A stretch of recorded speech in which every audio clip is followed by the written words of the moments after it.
Hi, I'm Movie LKN, and this is Joker, Folie à Deux. The story follows an unstable clown serving time in prison for murder.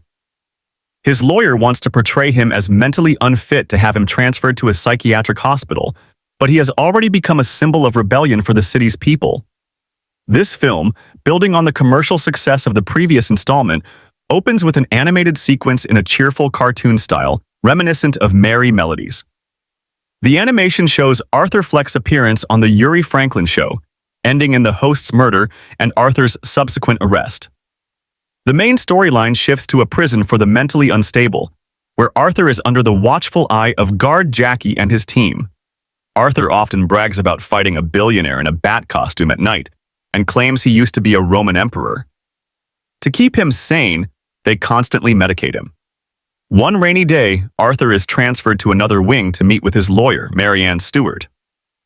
On the way, he notices a young woman in group therapy who subtly signals her awareness of his notorious TV appearance. Marianne suggests a new approach to plead insanity, aiming for his transfer to a psychiatric facility. She even arranges a session with a psychologist, recording it on camera. The doctor tries to elicit responses that depict Arthur as deeply unhinged, with a mind as scattered as spaghetti spilling through a colander. Then, the story unfolds further. Arthur asks a guard for a cigarette, and the guard tells him that a movie was made about his crime, with someone named Joaquin Phoenix playing him. Due to good behavior, Arthur is soon allowed to join a group music therapy session, where he again encounters a young woman named Leigh. She says she's a huge fan of his, claiming to have watched the film about him over 20 times. Leigh shares that she lives in the same neighborhood he used to, and that her father died in a car accident. She ended up in the facility after setting her mother's house on fire. Back in his block, Arthur sees a news report about himself on TV. District Attorney Harvey Dent is pushing for the death penalty, and Arthur suddenly bursts into one of his uncontrollable fits of laughter. The guards drag him outside to cool off in the pouring rain. Later, the quieter patients are taken to a movie screening where Arthur finds himself seated next to Leigh. She suggests they escape together, and pretending to step outside for a smoke, she sets a fire to create chaos. As guards scramble to evacuate patients, Arthur and Leigh share a brief, intense moment against the backdrop of roaring flames. In a surreal sequence of song and dance, the two make their way to the gates, where a crowd of onlookers and reporters is already gathering. However, the guards notice the attempted early release just in time, capturing the would-be escapees. Arthur is thrown into solitary confinement, where he dreams of another performance on stage with Leigh by his side. His reverie is interrupted by her voice. Leigh has bribed a guard to sneak in and see him. She tells Arthur that she's being released, supposedly due to his negative influence on her. But Leigh promises to attend every hearing for his case and brings makeup supplies to give him his Joker look. This leads to a moment of intimacy between them. Later, Arthur's lawyer arranges a public interview to portray him as a broken, mentally ill man, rather than the cold-blooded Joker. During the interview, Arthur learns Leigh's real name is Lee Quinzel, and that she has given several interviews about their relationship. Arthur nearly loses his composure when the journalist tries to provoke him with challenging questions, but he calms himself by focusing on his connection with Leigh.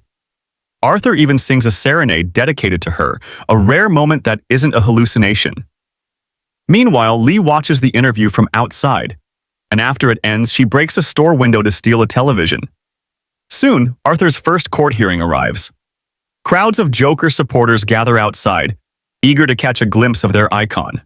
Inside, as the prosecutor questions the psychiatrist who evaluated Arthur, Leigh enters the courtroom, humming to herself. Seeing her, Arthur smiles, momentarily forgetting his own fate. His lawyer presses the psychiatrist on how they could declare Arthur symptom-free after just a brief evaluation, despite his traumatic past filled with abuse. She argues that as a young boy, Arthur likely created an alternate identity, which fully emerged during the infamous subway incident when inebriated passengers pushed him over the edge. After the first court session, Arthur is attacked by thugs, leaving him shaken. Following this incident, a heated argument erupts between Leigh and Arthur's lawyer, Marianne, with Leigh accusing her of mishandling Arthur's defense. Later, Marianne tells Arthur that Leigh has been deceiving him all along, She reveals that Lee's father is alive. She grew up in a wealthy neighborhood, studied psychiatry, and checked herself into the clinic voluntarily. There was no arson incident. Stunned by this revelation, Arthur imagines a new performance with Leigh, expressing his doubts and fears, even visualizing her pointing a gun at him. When Leigh visits him in prison, Arthur confronts her directly, asking why she lied. Leigh admits she wanted to meet him and felt this was the only way to make a strong impact, as mere letters wouldn't have sufficed. She also reveals that she moved into his old apartment to be there for him when he's released and claims she's pregnant with his child. Reconciled and feeling encouraged, the two share a song together. At the next court session, Arthur's former neighbor, Sophie, testifies. She recounts how he once broke into her apartment, confusing fantasy with reality, but she didn't call the police after his mother assured her he was harmless. She regrets this now, given his crimes, and mentions how Joker's followers have been harassing her, blaming her for his imprisonment. The prosecutor asks Sophie how Arthur's mother used to describe him. Sophie recalls her calling his laughter grotesque and referring to him as a perpetual virgin. This conversation stirs painful memories for Arthur, leading him to retreat into another fantasy, a musical number with dance, an escape from his harsh reality. Frustrated with the way the trial is going, Arthur assaults the prosecutor and then the judge before holding a gun to his own head. Displeased with his lawyer's approach of focusing on his split personality, Arthur declares that he'll represent himself in court, sparking a wave of applause from his supporters. While awaiting transfer back to prison, Leigh visits to encourage and uplift him. Back in his cell block, Arthur finds that his fellow inmates, having watched the trial, now see him as a hero. He climbs onto a table to inspire them, with a young inmate, Ricky, joining him on another table in support. When Ricky is roughly taken down by guards for disobedience, the other prisoners start to riot. Reinforcements arrive, restoring order with brute force. At the next session, Arthur appears in full Joker persona, dressed in a red suit and makeup. The judge, citing precedent, allows him to proceed in this getup, warning him not to turn the session into a spectacle. The first witness, Harry Lawtey, a former colleague of Arthur from his clowning days, takes the stand, setting the stage for a court session that's as theatrical as it is intense. The prosecutor calls Harry, a former colleague Arthur had previously spared after killing another coworker.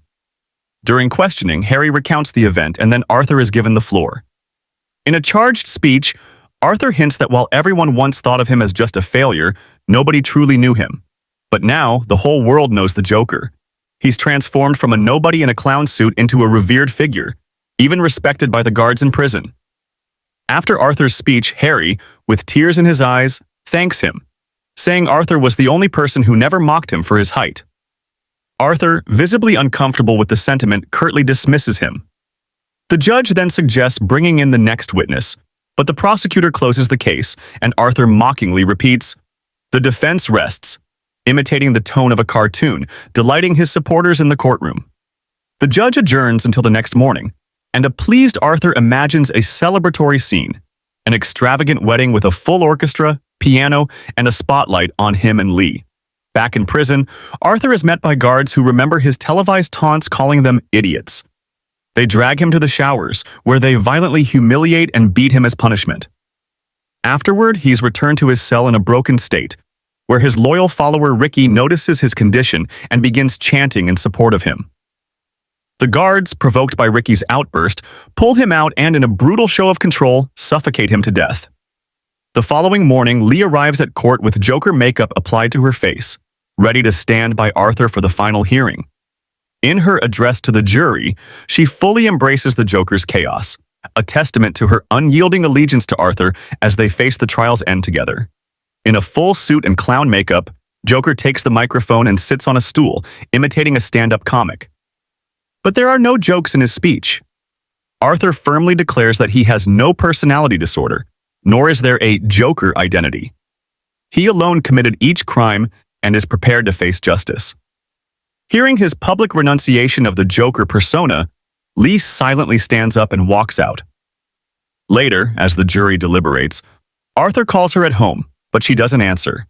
When the jury finds him guilty, Arthur begins to laugh uncontrollably. His laughter enrages the relatives of his victims, and a brawl breaks out in the courtroom. Guards rush in to restore order just as a bomb explodes outside, shattering the courtroom wall. In the chaos, people are injured, and prosecutor Harvey Dent is left with scars on half of his face. As Arthur regains his bearings, he wanders through the rubble and injured bystanders, eventually slipping outside through the hole in the wall.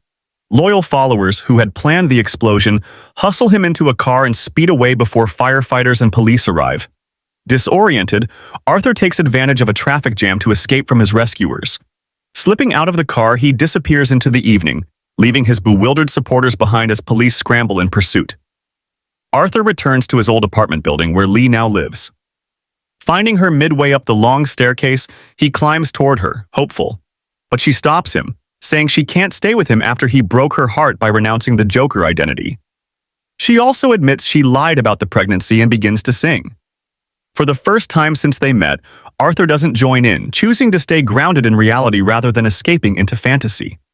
As she walks away, the police arrive, taking Arthur back to prison, where he faces solitude once again. One day, he receives a visitor. A man leaving as a fellow inmate catches up to Arthur. The inmate tells him a dark joke about a psychopath who walks into a bar and sees his favorite clown, wanting to give him what he really deserves. With that, the inmate reveals a shiv and stabs Arthur. As life fades from Arthur's body, he imagines himself on stage with Leigh one last time, attempting to sing through his final breaths. Meanwhile, the inmate stands over him, carving a wide, bloody smile onto his face, hinting that the Joker's legacy lives on. The film ends on this haunting note.